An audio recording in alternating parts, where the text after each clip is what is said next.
Praise the Lord. Good morning. ప్రార్థన చేసుకున్నారా? ప్రతిరోజు కూడా మనము ప్రార్థనతో రోజుని ప్రారంభించాలి.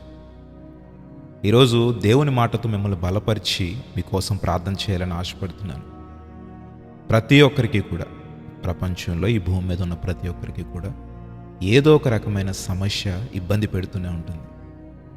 అది ఆర్థికంగా కానీ, అనారోగ్యంగా కానీ, మానసికంగా కానీ, లేదు నీ దగ్గర డబ్బు ఉంది, అందం ఉంది, పరపతి ఉంది, అన్నీ ఉన్నాయి, కానీ మనశ్శాంతి లేని పరిస్థితి.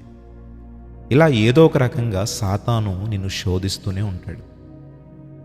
ఈరోజు ఏ సమస్యతో అయితే బాధపడుతున్నావో, ఏ ఇబ్బందిని బట్టి అయితే కృంగిపోతున్నావో నాకు తెలియదు, కానీ దేవునికి సమస్తము తెలుసు. కానీ ఒక మాట చెప్పమంటారా?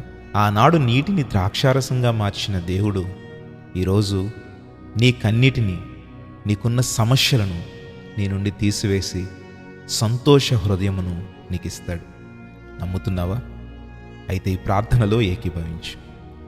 మహోన్నతుడా, పరిశుద్ధుడా, గొప్ప దేవ, ఆశ్చర్యకరుడా, నీ ఘనమైన నామమునకు స్తోత్రాలు.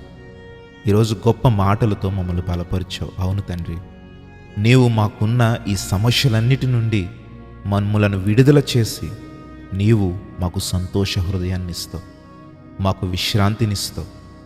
ఎందుకంటే వాగ్దానం ఇచ్చావు తండ్రి, మీ చింత యావత్తు నా మీద వేయండి, నేను మీకు విశ్రాంతినిస్తాను అని. ఈరోజు మా మీదున్న ప్రతి భారము, ప్రతి సమస్య ఈరోజు నీ సన్నిధిలో మేము విడిచిపెడుతూ ఉండగా నీవే మాకు విశ్రాంతిని, సంతోషమును, ఆనందమును కలుగచేయమని అడుగుతూ ఉన్నాం. ఈరోజు ఈ ఉదయకాలం ఈ విధంగా ప్రార్థనలో ఏకీభవించుటకు నీవు మాకు ఇచ్చిన గొప్ప ధన్యతను బట్టి స్తోత్రాలు. ఎంతమంది బిడ్డలైతే ఈ ప్రార్థనలు ఏకీభవించారో వారందరినీ దర్శించండి.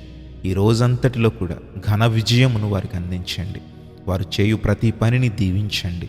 అయ్యా, వారు ఏ పని అయితే మరి తలపెట్టి ఉన్నారో, నూతన కార్యములు తలపెట్టి ఉన్నారో వాటన్నిటిని దీవించండి.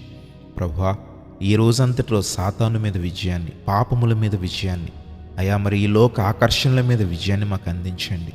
ప్రభువా, నీ దేవదూతల్ని కావలి ఉంచి నీ కృపలో మమ్మల్ని భద్రపరచమని అడుగుతూ ఉన్నాం.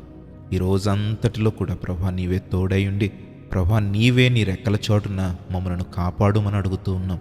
ఈరోజు ఎంతమంది బిడ్డలైతే జన్మదినం జరుపుకుంటున్నారో, వెడ్డింగ్ యానివర్సరీ జరుపుకుంటున్నారో వారిని దీవించి నూతన దయా కిరీటమును వారికి అందించమని ప్రభువా నీ కృపచేత వారందరినీ భద్రము చేయమని అడుగుతూ ఉన్నాం.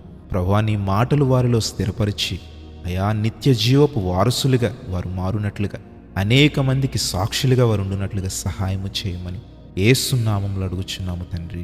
ఆమేన్.